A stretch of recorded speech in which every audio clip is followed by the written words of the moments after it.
வணக்கம் வந்தன மக்களே, இது தமிழச்சி குரல், உங்களில் ஒரு குரல். இந்த காணொலியில் நீங்கள் பார்க்க போகிற சிறுகதை உயிர் துடிக்கும் ஓசை. ஹீரோயினி லவ் பண்ணுற லவ்வரோட இதயம் அவர்கிட்ட இல்லை, நம்ம ஹீரோ கிட்ட இருக்குது. அது எப்படி புரியலையா? வாங்க கதைக்குள்ளே போய் தெரிஞ்சுக்கலாம்.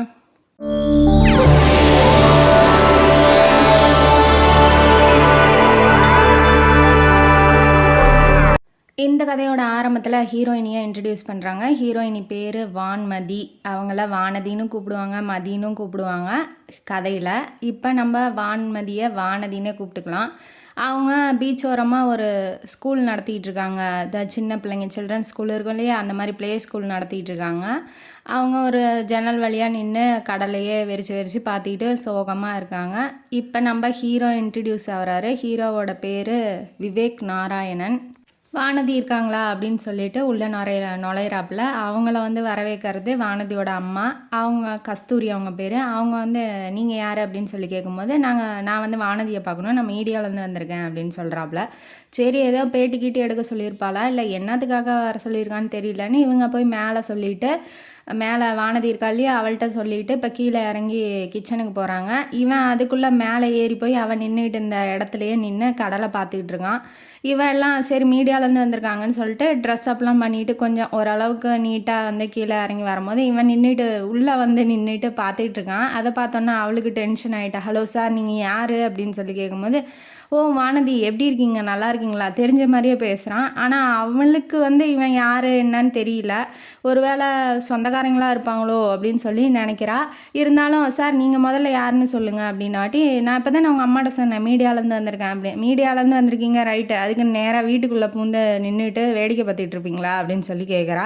ஓ டென்ஷன் ஆகாத அப்படின்னு சொல்லிட்டு, ஒரு விஷயமா உன்னை பார்க்கலான்னு வந்திருக்கேன் அப்படின்னா, என்ன விஷயம்னு சொல்லுங்கள் சார், சீக்கிரம் சொன்னீங்கன்னா நான் போய் என் வேலையை பார்ப்பேன் வாட்டி. நீங்கள் ஏதாவது கலெக்டர் வேலை பார்க்குறீங்களா, அது கையெழுத்து எது போடணுமா, உடனே போகணுமா அப்படின்னாட்டி, என்ன சார் கிண்டல் பண்ணிகிட்டு இருக்கீங்களா, ஏதோ மரியாதை கொடுத்து பேசுனா நீங்கள் ரொம்ப ஓவராக பேசிகிட்டு இருக்கீங்க அப்படின்னு சொல்லிகிட்டே இருக்கும்போது கஸ்தூரி அம்மா வந்துடுறாங்க காஃபியோட.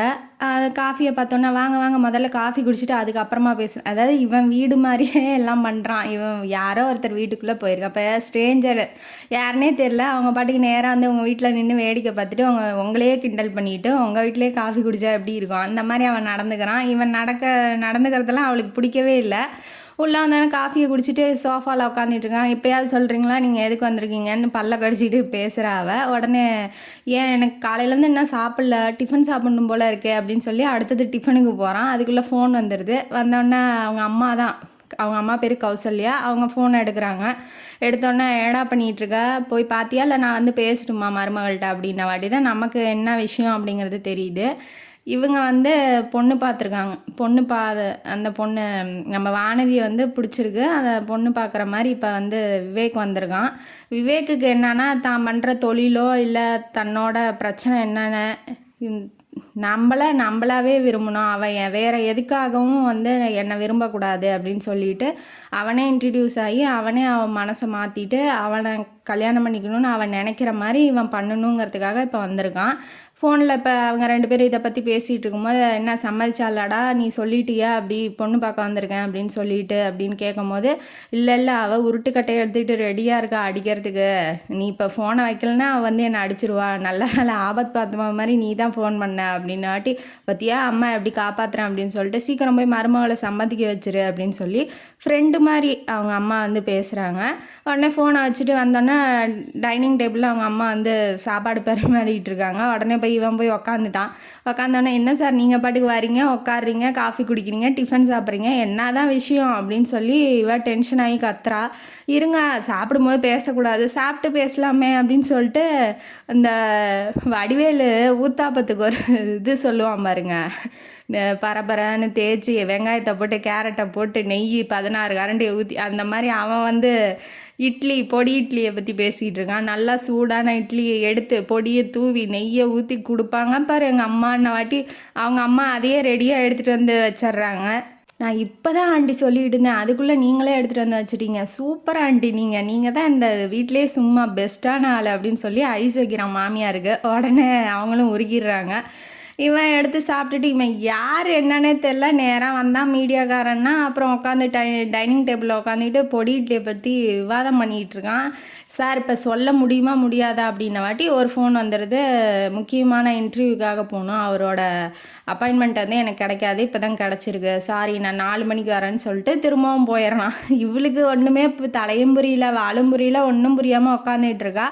உடனே இப்படியே யாருனே தெரில வீட்டுக்குள்ளே வரான், அவன் பாட்டுக்கு 4 மணிக்கு வரேன்னு சொல்லிட்டு போகிறான். இதெல்லாம் இப்படியே விடக்கூடாது அப்படின்னு சொல்லிட்டு போலீஸில் போய் அவங்க தெரிஞ்சவங்க, அவங்க அப்பாவுக்கு தெரிஞ்சவங்க ஃப்ரெண்டாக இருக்கிறதுனால, அவங்க அப்பா இப்போ உயிரோடு இல்லை, அவர் இறந்து 1 வருஷம் ஆகுது, தெரிஞ்சவங்க இருக்கிறதுனால அவங்கள்ட்ட போய் கம்ப்ளைண்ட் பண்ணுறா. சரி அந்த ஏரியா இன்ஸ்பெக்டரை நான் அனுப்பிச்சி விட்றேன், நீ இப்போது 4 மணிக்கு தானே வரட்டும் அப்படின்னு சொல்லிட்டு இவ தைரியமாக வரா. இப்போ 4 மணிக்கு அவன் வரான், கரெக்டாக டைமுக்கு வந்துடுறான். வந்தோடனே ஸ்வீட்டோடு வரான்.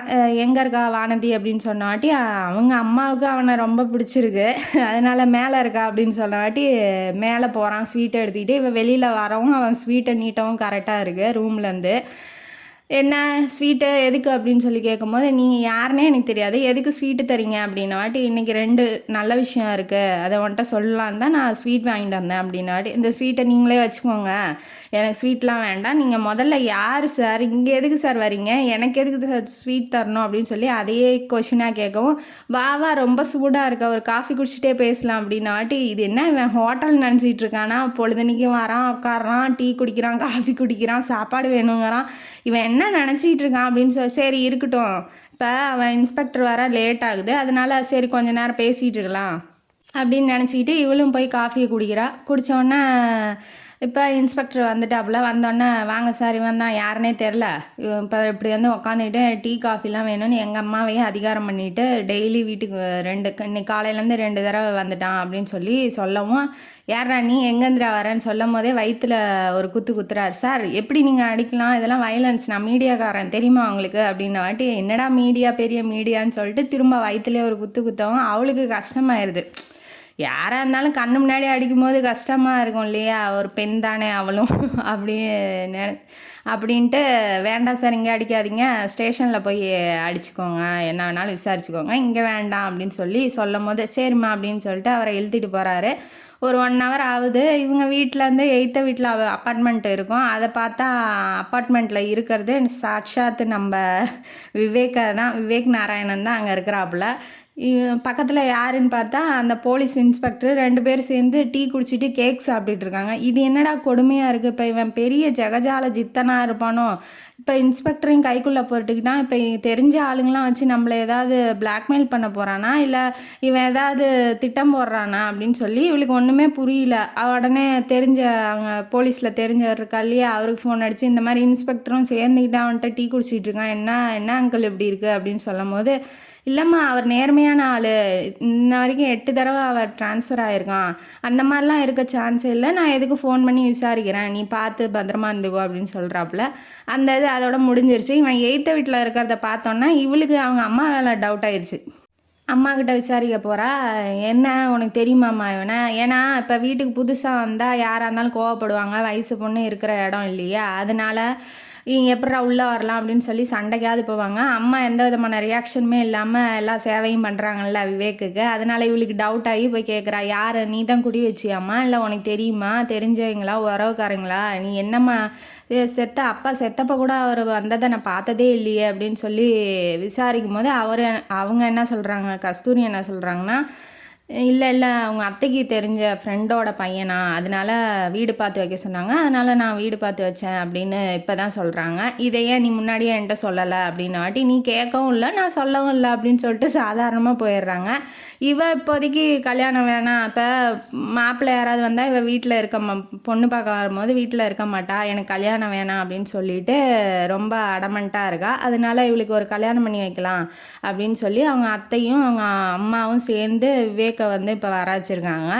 இவன் வந்து மறுநாள் வரான். மறுநாள் வந்தோடனே அந்த ப்ளே ஸ்கூலில் படிக்கிற பிருந்தாங்கிற பொண்ணை வந்து பொண்ணு ஓடி வந்து இவனை கட்டி பிடிச்சிக்குது. அங்கிள் எப்படி இருக்கீங்க, நல்லா இருக்கீங்களான்னு வாட்டி ஹாய் பாபி எப்படி இருக்கு அப்படின்னு சொல்லி இவரும் சகஜமாக பேசுகிறாப்புல. அதை மாடியிலேருந்து நம்ம வானதி பார்த்துட்டு ஓ பிள்ளைங்கள கூட விட்டு வைக்கலாம், அவன் இந்த பிள்ளைங்களையும் ஆயுசு வச்சு அவன் பக்கம் இழுத்துருக்கான், இன்னும் எத்தனை பேர்த்த இழுத்து வச்சுருக்கானோ தெரியலையே அப்படின்னு சொல்லிட்டு கீழே இறங்கி வரா.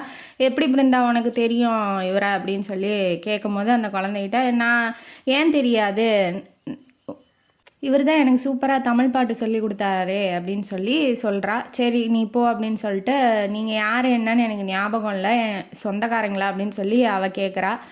ஏன் ஞாபகம் இல்லையா உனக்கு பிருந்தாவை ஏன் பிடிச்சிருக்கு, அந்த குழந்தைய ஏன் பிடிச்சிருக்கு அப்படின்னு சொல்லி எனக்கு தெரியும், நான் சொல்லிட்டா அப்படின்னு கேட்டவொன்னே ஏன்னா இந்த பிருந்தாங்கிறது மதுரையில் இருக்காங்க, மதுரையில் இருக்கிறவங்களுக்கு என்ன ஏற்கனவே தெரியும் அப்படின்னு சொல்ல மாட்டி தான் சரி நம்ம அத்தையை பற்றி சொல்கிறாரு, அப்பா இவர் சொந்தக்காரராக தான் இருக்கும் அப்படின்னு சொல்லிட்டு நினச்சிட்டு இருக்கும்போது வா தம்பி அப்படின்னு சொல்லி அவங்க அம்மா வந்து வந்துடுறாங்க. திரும்ப காஃபி டீ எல்லாம் சாப்பிட்டுட்டு இவர் வந்து பாய் நாளைக்கு சந்திக்கிறேன் அப்படின்னு சொல்லிட்டு போகிறாரு. இவன் என்ன இவன் பாட்டுக்கு வரான் பேசுகிறான், யார் என்னன்னு சொல்ல மாட்டேங்கிறான், இவன் என்ன நினச்சிட்டு இருக்கான்னு எனக்கு ஒன்றும் புரியலையே அப்படின்னு சொல்லிட்டு அவங்க அத்தைக்கு ஃபோன் போடுறா. அத்தைக்கு ஃபோன் போட்டோன்னே என்னத்தை இப்படி என்ன நடக்குதுங்க அப்படின்னாட்டி அவன் விஜயோட ஃப்ரெண்டுமா, விஜய் இல்லையா அதனால் அவன் ஃப்ரெண்டு அங்கே வந்து வேலை செஞ்சுட்டு ஒரு வீடு பார்த்து வைக்கணும்னு சொல்லி கேட்டான், அதனால் அவங்க அம்மாட்ட சொன்னேன், அவன் ரொம்ப நல்லவன் அப்படின்னு அவங்களும் சொல்லும்போது இவன் டென்ஷன் ஆயிடுறா. என்ன நினச்சிட்டு இருக்காங்க எல்லோரும், நல்லவன் நல்லவன் நல்லவன் சர்டிஃபிகேட் கொடுத்துட்டு இருக்காங்க, இவன் நான் நல்லவன் எதுவுமே வந்து சொல்ல மாட்டேங்கிறான், என்ன ஏதுன்னு எங்கேருந்து வரேன் என்ன பண்ணுறேன் எதுக்காக இங்கே வந்திருக்கேன் எதுவுமே சொல்ல மாட்டேங்கிறான் நம்மள்கிட்ட. அவன் பாட்டுக்கு வரான் சாப்பிட்றான் போகிறான் ஹோட்டல் மாதிரி, என்ன நினச்சிட்டு இருக்காங்க எல்லாரும் அப்படின்னு சொல்லி டென்ஷன் ஆயிடுறா. உடனே மறுநாள் நீங்கள் வாங்கத்த எதாக இருந்தாலும் வாங்க நேரில் பேசிக்கலான்னு சொல்லி கூப்பிட்றா. அவங்க அத்தையும் வராங்க. இவங்க யார் நம்ம விவேக் நாராயணன் அதாவது ஹீரோவோட அம்மாவும் ஊர்லேருந்து கிளம்பி வராங்க. வந்த உடனே பொண்ணு பார்த்து வச்சுருக்கிற மாதிரி, இப்போ மாப்பிள்ளை விவேக் தானே அதனால் பொண்ணு பார்த்து பேசிடலாம் அப்படின்னு சொல்லிட்டு விவேக்கிட்ட அவங்க அம்மா கௌசல்யா அவங்க பேர், அவங்க வந்து சொல்கிறாங்க இப்போ வேண்டாம்மா அவசரப்பட வேணாம், அவள் வந்து இப்போ கல்யாணம் பண்ணிக்கிற நிலமையில இல்லை, நீங்கள் அவசரப்படாதீங்க, நானே கொஞ்சம் கொஞ்சமாக சம்மதிக்க வச்சிட்றேன் அப்படின்னு சொல்லி எடுத்து சொல்கிறாப்புல. இருந்தாலும் நான் எப்படியாவது என் மருமகளை நான் எப்படியாவது வீட்டுக்கு கூட்டிகிட்டு வந்துடுவேன்டா, நீ கவலைப்படாதரா அப்படின்னு சொல்லிட்டு இவங்க கிளம்பி வராங்க. அவங்க அத்தையும் வந்து ஊர்லேருந்து வந்துட்டாங்க. இப்போ வானதிக்கிட்ட பேசிகிட்டு இருக்கும் போது இவங்க மாப்பிள்ளை வேட்டி சட்டையோட சூப்பராக கிளம்பி இப்போ பொண்ணு பார்க்குற மாதிரி வராங்க இல்லையா. இப்போ ரெண்டு பேரையும் பார்த்தோன்னே கௌசல்யாவை பார்த்தோன்னே தான் அவளுக்கு ஞாபகம் வருது, இவங்க ஜிஹெச்சில் நம்மள்கிட்ட கெஞ்சிட்டு இருந்தவங்க தானே அப்படின்னு சொல்லி, அதாவது ஹாஸ்பிட்டலில் நம்மள்கிட்ட கெஞ்சிட்டு இருந்தவங்க தானே இவங்க, அப்போ ஓ அவரா அப்படின்னு சொல்லிட்டு இப்போ அவளுக்கு ஞாபகம் வருது.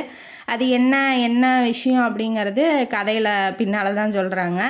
இப்போ வந்தோன்னா இவ வந்து தான் பண்ணது தப்பு தான், சரி ஓகே இவங்களுக்கு தெரிஞ்சிருக்க வாய்ப்பு இருக்குது அப்படின்னு சொல்லிட்டு ஓ ஐ எம் சாரி விவேக் நான் பேசுனதுக்கு மன்னிச்சிருங்க அப்படின்னு சொல்லிட்டு அவள் சொல்லும்போது நீ ஏன் மன்னிப்பு கேட்கணும், நான் தான் வந்துட்ட மன்னிப்பு கேட்கணும், என்னை பற்றி எதுவுமே சொல்லலை இல்லையா, ஐ எம் ஸோ சாரி அப்படின்னு சொல்லிட்டு ரெண்டு பேரும் சாரி சொல்லிக்கிறாங்க.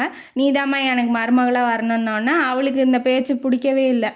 இல்லை ஆண்டி இப்போதைக்கு நான் கல்யாணம் பண்ணிக்கிற மாதிரி இல்லை, உங்கள் பையனுக்கு வேணால் நீங்கள் வேறு பொண்ணை பார்த்து கல்யாணம் பண்ணி வச்சுக்கோங்க, நான் இப்போதைக்கு கல்யாணம் எனக்கு வேணால் கல்யாணம் பண்ணிக்கிற நிலமையில நான் இல்லை, என்னை மன்னிச்சிருங்க அப்படின்னு சொல்லிட்டு அவள் ரூமுக்கு போயிடுறா. இவங்க எல்லாம் சேட் ஆயிடுறாங்க, அவங்க அத்தை அவங்க அம்மா கௌசல்யா அதாவது ஹீரோவோட அம்மா எல்லோரும் சேட் ஆயிடுறாங்க. அதுக்கு தான் நான் சொன்னேம்மா இப்போதைக்கு பேச வேண்டாம் கொஞ்சம் நேரம் போகட்டும் அப்படின்னு சொல்லிட்டு, நீங்கள் தான்மா அவசரப்பட்டீங்க, சரி நான் போய் சமாதானப்படுத்த முடியுமான்னு பார்க்குறேன் அப்படின்னு சொல்லிட்டு இப்போ விவேக் வந்து மேலே போகிறாப்புல. இப்போ என்ன நடக்குது அப்படின்னா ரெண்டு பேரும் எமோஷ்னலாக என்ன பேசுகிறாங்க அப்படிங்கிறத சொல்கிறாங்க.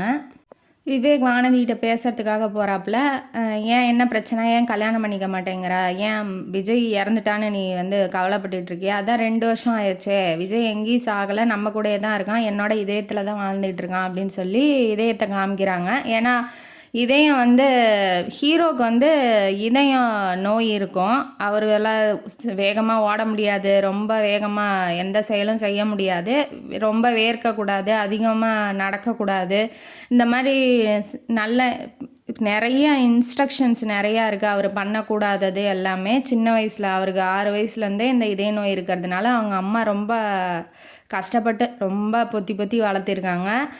ஆனால் இருந்தாலும் அவர்கிட்ட போய் அழுவுறதோ இந்த மாதிரி உனக்கு நோய் இருக்கேடா அப்படின்லாம் அவங்க எந்த நாளும் செஞ்சதே கிடையாது. அவங்களுக்கு தைரியம் மூட்டி நல்லபடியாக அவங்க அம்மா கௌசல்யா வந்து வளர்த்திருக்காங்க. இப்போ விஜயோட இதயம் தான் நம்ம ஹீரோவோட ஹார்ட்டாக இருக்குது. அதை தான் சொல்கிறாப்புல அவர். எங்கேயும் போல விஜய் நம்மளோட தான் இருக்கார், அதுக்காக ஏன் உன் வாழ்க்கையை நீ கெடுத்துக்கணும், ஒரு வாட்டி ட்ரை பண்ணி தான் பாரு அப்படின்னு சொல்லி கல்யாணத்துக்கு முயற்சி பண்ணேன் அப்படின்னு சொல்கிறாப்புல. இல்லை என்னால் முடியாது, நீங்கள் என்ன சொன்னாலும் என்னால் முடியாது, விஜய் முதல்ல உங்களுக்கு எப்படி தெரியும் அப்படின்னு சொல்லி கேட்கும்போது, ஆமாம் நான் பக்கத்து வீடு, மதுரையில் பக்கத்து வீடு, இவங்க 2 வருஷம் காலேஜோட சீனியர், அவன் ஜூனியர், அதனால் எனக்கு ரொம்ப பழக்கம் அப்படின்னு சொல்கிறாப்புல. நீங்கள் வந்து எல்லாரும் உங்கள் ஃப்ரெண்டுங்கிறீங்க, நீங்கள் இருக்கும்போதே அந்த நிகழ்ச்சியெல்லாம் நடந்திருக்கு, ஆனால் நீங்கள் ஒன்றுமே பண்ணலையா, நீங்கள் தடுக்கவே இல்லையா, நீங்களாம் என்ன ஃப்ரெண்டு, அவர் சாகட்டுன்னு விட்டுட்டிங்களா அப்படின்னு சொல்லி கத்தி அழுகிறா. அவன் செத்தப்ப கூட அவள் இந்த அளவுக்கு அழுகலை, ஆனால் இப்போ வந்து சத்தம் போட்டு அழுகிறத பார்த்துட்டு அவனுக்கு மனசு தாங்கலை, போய் உடனே ஹக் பண்ணிக்கிறாப்புல. சரி அழுகாத, கஷ்டப்படாத, நான் இருக்கேன்ல, என்கிட்ட எந்த கஷ்டமாக இருந்தாலும் சொல்லு அப்படின்னு சொல்லி தலையை வருடி விட்றாப்புல. அவளும் அழுகிறதுனால தோல் சாஞ்சி அழுக ஒருத்தர் வேணும் இல்லையா, அதனால் அவளும் எமோஷ்னல் ஆகி உடஞ்சி அழுகிறா. அழுதோன்னா இல்லை நீங்கள் போயிருங்க, இப்போதைக்கு நான் பேச விரும்பலை, நீங்கள் போங்க அப்புறமா பேசிக்கலாம் அப்படின்னு சொல்லிட்டு சொல்லவும் அவர் புரிஞ்சுக்கிறார். சரி ஓகே, சரி நாளைக்கு நான் வரேன், நீ பாரு அப்படின்னு சொல்லிட்டு இவர் கிளம்பிடுறாரு. அவங்க அம்மா அவங்க அத்தையெல்லாம் சமாதானப்படுத்திட்டு இவர் கிளம்பிடுறாப்புல. கிளம்புனோன்னா இவ யோசிச்சு பார்க்குறா, அவங்க மாமா கூட எப்படி இருந்தது அப்படின்னு சொல்லிட்டு. மதுரைக்கு ஒரு கச்சேரிக்காக போயிருப்பா, இவன் நல்லா பாட்டு பாடுவா அப்படிங்கிறதுனால சென்னையிலேருந்து மதுரைக்கு கச்சேரிக்காக போயிருப்பா. அப்போ வந்து அவர் தூத்துக்குடியில் வேலை செஞ்சுட்டு இருப்பாப்புல, அந்த துறைமுகம்லாம் இருக்கும் இல்லையா, அதில் வந்து லோடு ஏற்றுறது அதெல்லாம் செக் பண்ணுறதுலாம் அவர் வேலை, விஜயோட வேலை. அதனால் அந்த வேலையெல்லாம் செஞ்சிகிட்டு இருக்கும்போது பிக்கப் பண்ணிக்க இவர் வரலையே அப்படின்னு சொல்லி கஷ்டப்பட்டுட்டு இருக்கும்போது தான் அவர் வந்து கார்ஃபோட கழுத்தில் கட்டுவாங்க இல்லையா, கார்ஃபோட வந்து என்ன தான் தேடுறியா அப்படின்னு சொல்லி விஜய் வந்து கார்ஃபை கட்டி விட்றாப்புல. குளிராக இருக்குல்ல, அவனுக்கு தொண்டையில் ஜலதோஷம் பிடிச்சிக்கிட்டா என்ன பண்ணுறேன், எல்லாம் மூக்கில் பிடிக்கும், இவங்களுக்கு மட்டும் தொண்டையில் பிடிக்குது. சரின்ட்டு அதுதான் கார்ஃப் வாங்கிட்டு வந்தேன், எந்த கட்டிக்கோ அப்படின்னு சொல்லி கட்டி விட்றாப்புல. அவள் வீட்டுக்கு கூட்டிகிட்டு போகிறது, அவள்கிட்ட அன்பாக நடந்துக்கிறது, ஒவ்வொரு வேலையும் அவளுக்காக பார்த்து செய்வாப்புல. காஃபி சாப்பிடு, டீ சாப்பிடு, சாப்பாடு சாப்பிடு, எல்லாமே அவரே கொண்டு போய் கொடுப்பாப்புல. ரொம்ப அன்பாக பார்த்துக்கிறாரு. அவளும் அவனை ரொம்ப அன்பாக தான், ரொம்ப லவ் பண்ணுறா டீப்பாக. இப்போ கச்சேரிலாம் முடிச்சுட்டு இப்போ கோயிலுக்கு போகிறாங்க. கோயிலுக்கு போய் தனியாக உட்காந்துட்டு இருக்கும்போது இப்போ ரொமான்ஸ் சீன் ஒன்று நடக்குது. வீட்லேயே உட்காந்து பேசலாமே விஜய், ஏன் நம்மளை பற்றி தான் வீட்டில் எல்லாத்துக்கும் தெரியும், ஏன் இங்கே வந்து தனியாக பேசணும்னு என்ன அவசியம் இருக்குது அப்படின்ன வாட்டி, ஆமாம் வீட்டில் இருந்தால் மட்டும் ஃபோன் வந்தால் அந்த ஃபோனை எடுங்கம்பா, அப்புறம் அத்தை கூப்பிட்றாங்கம்பா, மாமா கூப்பிட்றாங்கம்பா, ஏன் வம்பு, அதுதான் தனியாக உட்காந்து பேசலாமே லவ்வர் கூட அப்படின்னு சொல்லி வந்தால், ஏன் உனக்கு இது பிடிக்கலையா, அப்படி சொல்லலை விஜய் அப்படின்னு சொல்லி ஆசையாக பேசிகிட்டு இருக்காங்க. பேசும்போது இப்போ தனியாக ஒரு ஃபோன் வருது விஜய்க்கு. எடுங்க அப்படின்னு சொல்லி, அப்பா இப்போ தான் சொல்லி முடிக்கல அதுக்குள்ளே ஃபோனா, அதெல்லாம் வேண்டாம், நீ முதல்ல என்கிட்ட பேசு அப்படின்னு சொல்லி அங்கே பேசுகிறாப்புல. இல்லை நீ முக்கியமான காலாக இருக்க போது எடுங்கன்ன வாட்டி அங்கே லோடு ஏற்றுறாங்க இல்லையா, அவங்க வந்து பாதி பேர் மயக்கம் போட்டு விழுந்துட்டாங்க. அதை பற்றி இப்போ ஃபோனில் நியூஸ் வரவும், சரி நீங்கள் அர்ஜெண்ட்டாக இருந்தால் கிளம்புங்க வாங்க போகலான்ன வாட்டி இவளுக்கு ட்ரெயினில் அனுப்பிச்சி விட்டுட்டு அவர் வந்து தூத்துக்குடி போயிடுறாப்புல. 2 நாள் கழித்து அவரை ஹாஸ்பிட்டலில் தான் வந்து பார்க்குறாவ. மூளை சாவு அதாவது மூளை செயல்படாமல் அவர் இறந்து போயிட்டார் அப்படின்னு சொல்லி இன்ஃபர்மேஷன் சொல்லும்போது அவள் வடைஞ்சி விழுந்துடுறா. அவ்வளோதான், அதை பார்த்ததோட அந்த கடைசியாக அங்கே ஹாஸ்பிட்டலில் பார்த்ததோட சரி அவ்வளோதான், அதோட தன்னோட வாழ்க்கையே அவ்வளோதான் அப்படின்னு சொல்லிட்டு இன்ன வரைக்கும் தனியாகவே அழுதுகிட்டே புலம்பியே தீக்குறா. மறுநாள் ஆகுது, இவர் வராப்பில். வந்தோன்னே இந்தா கடைசியாக பேசின விஜயோட ரெக்கார்டிங் இருக்குது, இதில் நீ வேணால் கேட்டுக்கோ அப்படின்னு சொல்லி. ஏன்னா அவளாக எதுவும் பேச மாட்டேங்கிறா. அவனை பற்றி விஜய் பற்றி பேசினா வேணால் ஓரளவுக்கு 2-3 வார்த்தை பேசுகிறாங்கும் போது அப்படி தான் அவனால் அப்ரோச் பண்ண முடியுது. ஏன்னா ஒருத்தங்க கஷ்டத்தில் இருக்கும்போது நம்ம போய் நம்ம ஆசைக்கு தகுந்தாப்புல நீ நடந்துக்கணும் அப்படின்னு சொன்னால் அது முடியாத காரியம். அதனால அவங்க கஷ்டத்தோடையே அப்படியே கொஞ்சம் கொஞ்சமாக ட்ராவல் பண்ணி நமக்கு எப்போ சந்தர்ப்பம் கிடைக்குதோ அப்போ சொன்னால் தானே ஒழிஞ்சு நீங்கள் எனக்கு தகுந்தாப்புல நடந்துக்கோ அப்படின்னு சொல்லி போனோன்னே எதையுமே மாற்ற முடியாது இல்லையா? அதனால் அவன் வந்து என்ன பண்ணுறான், அவன் ரெக்கார்டை கொடுத்தோன்னே அதை போட்டு பார்க்கும்போது அவளுக்கு என்னென்னா, ஹாய் மதி என்ன பண்ணுற, நீ பாடிக்கிட்டே இருக்கணும்னு நான் ஆசைப்பட்றேன் வாழ்நாள் முழுக்க. நான் நிறுத்துன்னு சொன்னால் கூட நீ நிறுத்தாமல் நல்ல பாடகியாக இமயத்தோட உச்சத்தை நீ அடையணும் அப்படின்னு சொல்லி அதில் ரெக்கார்ட் இருக்குது. உடனே வந்து ஈவினிங்காக வந்து சொல்கிறாப்புல, என்ன போகலாமா ரெக்கார்டிங்க்கு, நான் வந்து சேனலில் பேசிட்டேன், இங்கே ஒரு வேலை பார்த்து வச்சுருக்கேன், சேனலில் பேசியிருக்கேன், நீ வந்து பாட ரெடியான வாட்டி நீங்கள் யார் முதல்ல அப்படின்னு கேட்குறா. நீங்கள் ஏங்க இதெல்லாம் பண்ணுறீங்க, நான் பாடுறேன்னு சொல்லவே இல்லை, விஜயோட கடைசி ஆசை இல்லை, அது கடைசி ஆசையாக இருக்கட்டுங்க, நீங்கள் ஏன் அதை சொல்கிறீங்க, நான் பாடணும்னு நான் முடிவே பண்ணல, உங்களை யார் அதுக்குள்ளே போய் இதெல்லாம் பண்ண சொன்னது அப்படின்னு சொல்கிறா. சரி, அவள் டென்ஷனில் இருக்கா, நம்ம போய் இப்போ வலுக்கட்டாயமாக சொன்னால் அவள் ஏற்றுக்க மாட்டா அப்படின்னு தெரிஞ்சுக்கிட்டார் அவர். உடனே சரி வா பீச் பக்கமாக ஒரு வாக்கிங் போயிட்டு வரலாம் அப்படின்னு சொல்ல உடனே, நான் ஏன் வரணும் அப்படின்ன வாட்டி, வந்து தான் இப்படியே வீட்லேயே இருந்து என்ன பண்ண போகிறேன், வாயன் ஒரு காத்தோட்டமாக போயிட்டு வந்துடலாம், நான் உன்னை கடிச்சு தின்ற மாட்டேன் அப்படின்னு சொல்கிறாப்புல. சரி வாங்க போகலாம் அப்படின்னு சொல்லிட்டு இவளும் போனதுக்கப்புறம், ஏன்னா அவங்க அம்மாட்டையும் ஹார்ஷாக பேசிட்டா, இவர்கிட்டையும் ஹார்ஷாக பேசிட்டா இல்லையா, அதனால் அவளுக்கே மனசு கஷ்டமாக இருக்குது. அதனால் வாக்கிங் போன உடனே இவர் என்ன சொல்ல ஆரம்பிக்கிறாரு அப்படின்னா, அன்றைக்கி ஏன் நீ காப்பாற்றல விஜயன்னு கேட்கும்போது, சட்டையை உலுக்கி கேட்கும்போது என்னால் எந்த பதிலும் சொல்ல முடியல, பிகாஸ் நீ வந்து கொஞ்சம் எமோஷ்னலாக இருந்தா இல்லையா, அதனால் என்னால் எதுவுமே பேச முடியல.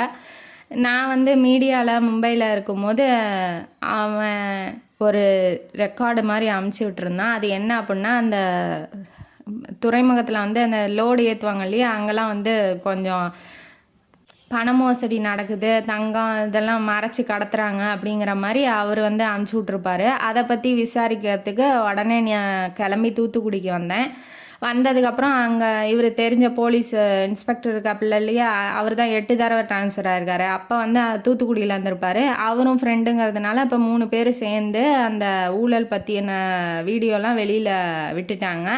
அதனால் காண்டான அந்த முதலாளி என்ன பண்ணியிருக்கான்னா, ஆளை அனுப்பிச்சி விட்ருக்கான் அடிக்க சொல்லி.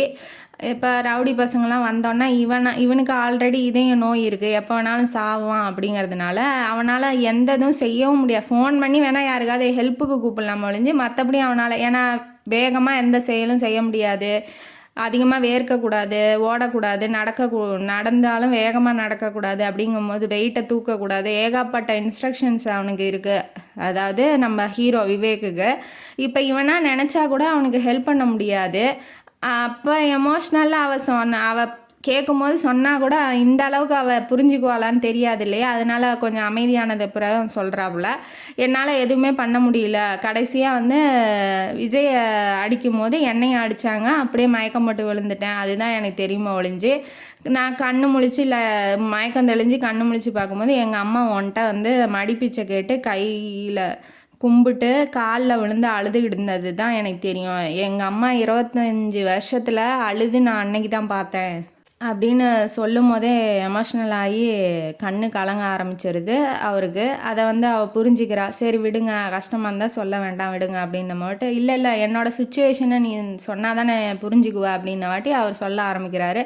எங்கள் அம்மா இது வரைக்குமே என் முன்னாடி அழுததே இல்லை, எனக்காக ஒரு தட்டை அழுகும் போது எனக்கு ரொம்ப கஷ்டமாயிருச்சு. இருந்தாலும் எங்கள் அம்மா தான் நீ தான் மருமகன்னு சொல்லிட்டாங்க இல்லையா, அதனால் வந்து உன்னை மருமகளாக ஆக்கியே தீருவேன், திரும்ப கல்யாண பேச்சுக்கு வந்துட்டான், ஆக்கியே தீருவேன் அப்படின்னு சொல்லிட்டு சபத்தோடு வந்திருக்கேன்.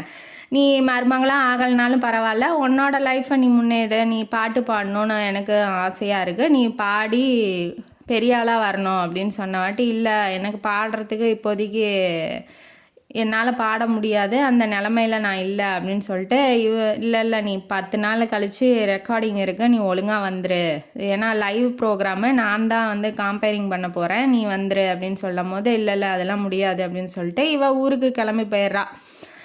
10 நாள் கழித்து வராளா இல்லையா அப்படின்னு சொல்லி இவனுக்கும் டவுட் ஆயிடுச்சு. அவங்க அம்மாட்ட போய் கேட்கும்போது, என்ன வானதி ரெக்கார்டிங்கே ஒத்துக்க மாட்டேங்கிறா, நீ எப்படி அவளை கல்யாணம் பண்ணிக்க போகிறேன்னு எனக்கு ஒன்றும் புரியல அப்படின்னு சொல்லி கேட்குறாங்க. நீங்கள் பயப்படாதீங்க, நம்பிக்கை தானே வாழ்க்கை, கண்டிப்பாக அவள் மனசு மாறுவான்னு எனக்கு நம்பிக்கை இருக்குது, மனசார ஏதாவது ஒன்றை நம்பினா அது கண்டிப்பாக நடக்கும் ஆண்டி அப்படின்னு சொல்லிட்டு அவங்களுக்கு தைரியத்தை சொல்லிட்டு இப்போ 5 நாள் இருக்கும்போது இவன் கிளம்பி வந்துடுறான். வந்தோடனே எங்கள் மதுரையில் அவங்க அத்தை வீட்டுக்கு போயிட்டா. இப்போ அந்த வீட்டுக்கு வரா.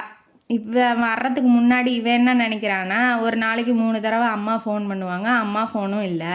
ஏன்னா அவங்க தான் அங்கே விவேக் வந்து ஆறுதல் படுத்திகிட்டு இருக்கான் இல்லையா, அதனால் அவங்களும் ஃபோன் பண்ணல. இப்போ இவன் ஏன் வரான் போகிறான் அப்படிங்கிறது எங்கள் அம்மாவும் தடுக்க மாட்டேங்கிறாங்க. அவன் ஏன் என்னை பற்றி எதுவுமே பேசல, 5 நாள் ஆச்சு ஒன்றுமே கேட்கலையே, இவன் எனக்கு ஏதாவது ஆயிருக்குமோ, இல்லை எங்கேயாவது போயிருப்பானா, இல்லை நம்மளை மறந்துருப்பானா, அப்படி இப்படின்னு 1008 கேள்வி. இப்போ அதான் சொல்லுவாங்க இல்லையா, ஒருத்தர் தொந்தரவு பண்ணிகிட்டே இருந்தால் அது பழகி போயிடும் அந்த தொந்தரவு. ஏன்னா ஒரு செயலை செஞ்சுக்கிட்டே இருக்கும்போது ஏன் அவங்க செய்யலை, ஏன் இவங்களை காணோம் அப்படின்னு மனசு தானாகவே தோண ஆரம்பிக்கும் இல்லையா. அந்த மாதிரி அவளுக்கு வந்து இப்போ கொஞ்சம் கொஞ்சமாக விவேக் வந்து மனசுக்குள்ளே வராப்புல நினச்சிக்கிட்டே இருக்கும்போது காலிங் பெல் சத்தம் கேட்கணுன்னா விவேக்கை பார்த்தோன்னா மூஞ்சில் வந்து 1000 வாட்ஸ் பல்பு அப்படி எரியுது. இங்கேயும் விட மாட்டிங்களா என்னைய அப்படின்னு சொல்லி உடனே அதாவது அவள் காதலிக்கக்கூடாது யாரையுமே அப்படிங்கிறதுக்கு மனசை கட்டுப்படுத்தி வச்சிட்டு இருக்கா. இருந்தாலும் இவன் கொஞ்சம் கொஞ்சமாக நுழையிறானே அப்படிங்கிறத அவளால் தடுக்கவும் முடியல. அதனால் என்ன பண்ணுறா, இங்கே வந்துட்டிங்களா அப்படின்னு சொல்லி பொய்யான கோவத்தை வெளிப்படுத்தும் போது, ஆமாம் அங்கே சாப்பாடு சரியில்லை அதான் இங்கே வந்துட்டேன்.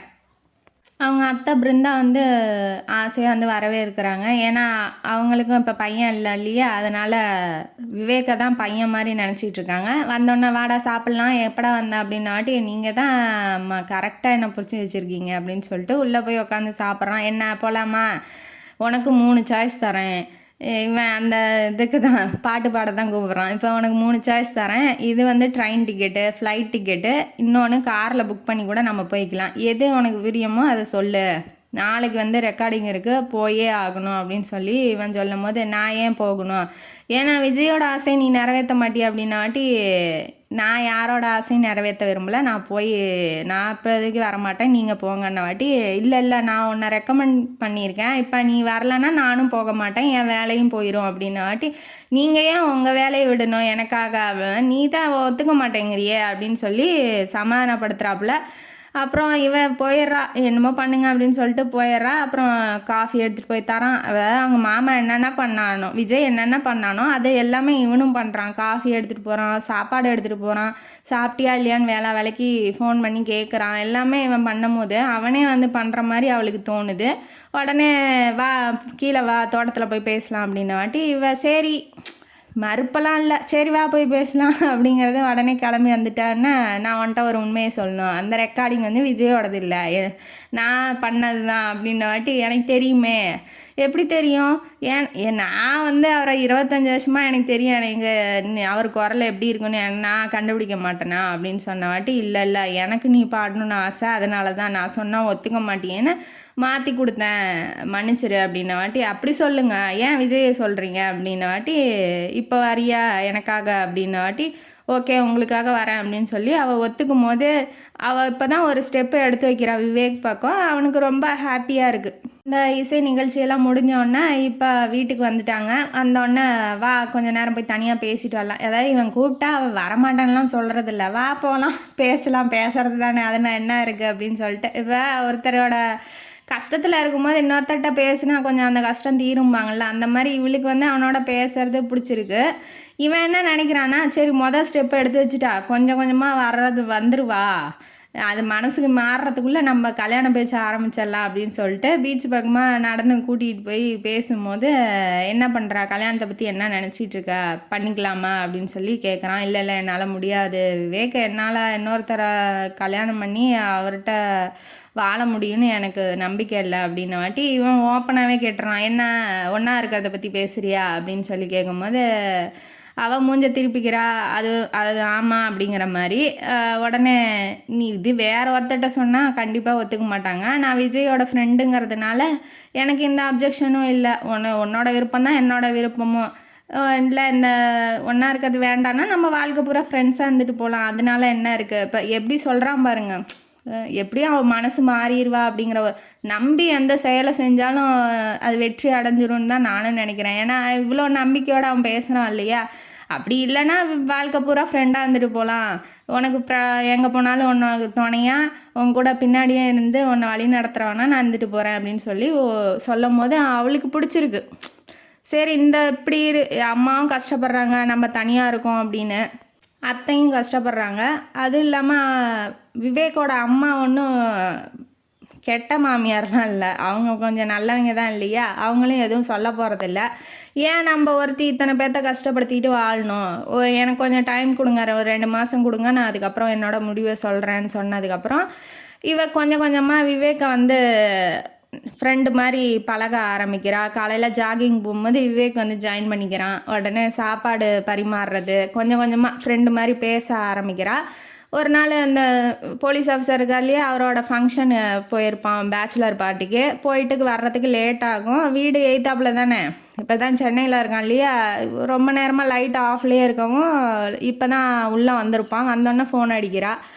அப்போ தான் ஃபஸ்ட் டைம் அவள் ஃபோன் அடிக்கிறா. அடிச்சுட்டு என்ன முறையாக எனக்கு ஃபோன் பண்ணியிருக்க, என்ன அதிசயம்தான் அப்படின்ன வாட்டி அவள் என்ன சொல்கிறான்னா, இல்லை இல்லை நீங்கள் ஏன் இவ்வளோ நேரம் ஆச்சு, என்ன பண்ணிகிட்டு இருந்தீங்க அப்படின்ன வாட்டி, இல்லை இல்லை அவன் சதீஷுக்கு மேரேஜ் இல்லையா, அதனால நான் போயிட்டு வந்திருந்தேன், அதாவது பேச்சுலர் பார்ட்டி மாதிரி வச்சுக்கோயேன் அப்படின்ன வாட்டி, பேச்சுலர் பார்ட்டியா, குடிச்சிங்களா நீங்கள், குடிச்சிட்டு பைக் ஓட்டினீங்களா அப்படின்னு சொல்லி எகிற ஆரம்பிக்கிறா. என்னம்மா அது, இருமா கொஞ்சம் பொறுமையாக பேசுமா அப்படின்ன வாட்டி, இல்லை இல்லை என்னோட அவனுக்கு ஆல்ரெடி உடம்பு சரியாதவன் தானே, இதய நோய் இருக்கிறதுனால இப்போ சரியாயிட்டான், இருந்தாலும் அதெல்லாம் வந்து செய்ய மாட்டேன்னு அம்மாவுக்கு சத்தியம் பண்ணி கொடுத்துருக்கேன். குடிக்கிறது, சிகரெட் குடிக்கிறது, தண்ணி அடிக்கிறதெல்லாம் பண்ண மாட்டேன்னு அம்மாவுக்கு சத்தியம் பண்ணி கொடுத்துருக்கேன். அதனால் நான் இதெல்லாம் செய்ய மாட்டேன், நீ பயப்படாத அப்படின்ன வாட்டி, இல்லை இல்லை எனக்கு விருப்பமாக யாரை நினைக்கிறனோ அவங்களாம் போயிட்டே இருக்காங்க, எங்கே நீங்களும் போயிடுவீங்களோ, நான் வந்து கஷ்டப்பட்டுட்டேன் அப்படின்னு சொல்லும் போது